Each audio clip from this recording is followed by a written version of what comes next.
महाराजा विक्रमादित्य प्राय अपने देश की आंतरिक दशा जानने के लिए वेश बदलकर पैदल घूमने जाया करते थे। एक दिन घूमते घूमते एक नगर में पहुंचे। वहां का रास्ता उन्हें मालूम न था। राजा रास्ता पूछने के लिए किसी व्यक्ति की तलाश में आगे बढ़े। आगे उन्हें एक हवलदार सरकारी वर्दी पहने हुए दिखा। राजा ने उसके पास जाकर पूछा, महाशय, अमुक स्थान जाने का रास्ता क्या है, कृपया बता दीजिए। हवलदार ने अकड़ कर कहा, मूर्ख, तू देखता नहीं? मैं हाकिम हूँ, मेरा काम रास्ता बताना नहीं है।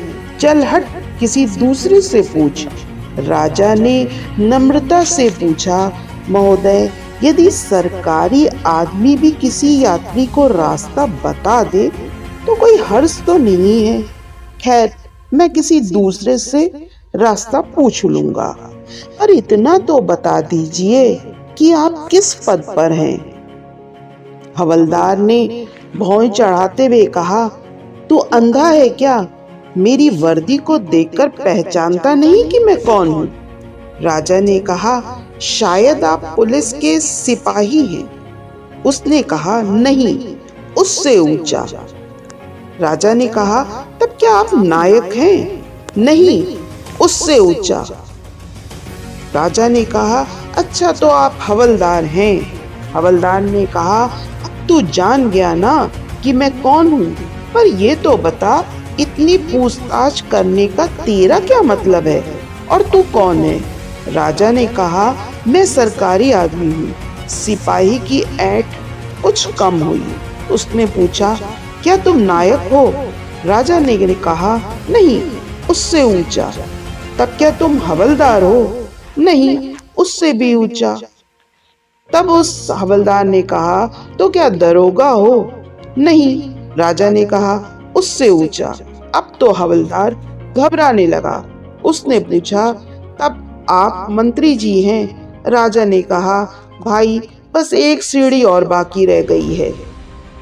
सिपाही ने गौर से देखा तो सादी पोशाक में विक्रमादित्य सामने खड़े थे। हवलदार के होश उड़ गए। वो गिड़गिड़ाता हुआ राजा के पांव पर गिर पड़ा और बड़ी दीनता से अपने अपराध की माफी मांगने लगा। राजा ने कहा, माफी मांगने जैसी कोई बात नहीं है। मैं जानता हूँ, जो जितना नीचे होता है वो उतना ही अकड़ता है। जब तुम बड़े बनोगे तो मेरी तरह तुम भी नम्रता का बर्ताव सीखोगे। जो जितना ही ऊंचा है वो उतना ही सहनशील और नम्र होता है, और जो जितना नीचा और ओछा होता है वो विद्या विवादाय धनम मदाय शक्ति परेशान परिपीर्णाय खलस्य साधो विपरीतम एतत् ज्ञानाय दानाय च रक्षणाय। अर्थात दुष्ट व्यक्ति के पास विद्या हो तो वो विवाद करता है, धन हो तो घमंड करता है, और यदि शक्ति हो तो वो दूसरों को परेशान करता है। वहीं साधु प्रवृत्ति का व्यक्ति विद्या ज्ञान देने में, धन दान देने में और शक्ति दूसरों की रक्षा करने में खर्च करता है। इसी के साथ साथियों, मैं अपनी वाणी को विराम देती हूँ।